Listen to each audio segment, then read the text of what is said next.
وحال بینہما الموج فکان من المغرقین۔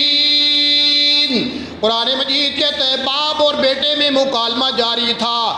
بیٹا پہاڑی پہ کھڑا ہے، باپ کشتی میں بیٹھا ہے، دریا سمندر کی دریا کی سیلاب کی لہریں اٹھی، فکان من المغرقین۔ باپ پیغمبر ہے، اللہ کا نبی ہے، آنکھوں کے سامنے اس کا بیٹا پانی کے اندر غرق ہو گیا، فکان من المغرقین، غرق ہو گیا۔ وقیل یا ارض ابلغی ماءکی ویا سماء اقلعی وغیض الماء وقضی الامر واستوت علی الجودی وقیل بعدا للقوم الظالمین۔ اب وہ کشتی چلتی رہی۔ اللہ کہتا ہے ہم نے زمین سے کہا کہ بس خشک کر دو، خشک ہو جاؤ، پانی سے کہا رک جاؤ۔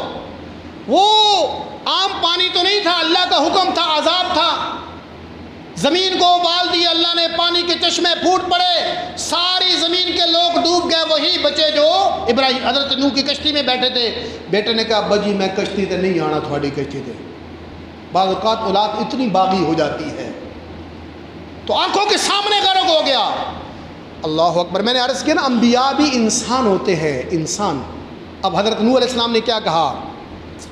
وَنَادَى نُوحٌ رَبَّهُ فَقَالَ رَبِّ إِنَّ ابْنِي مِنْ أَهْلِي وَإِنَّ وَعْدَكَ الْحَقُّ وَأَنْتَ أَحْكَمُ الْحَاكِمِينَ۔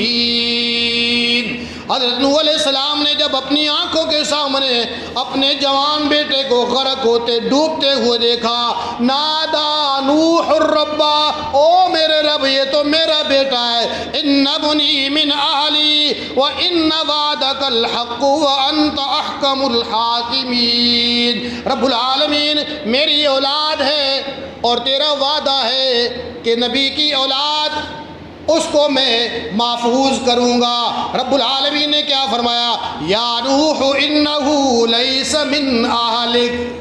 اللہ اکبر۔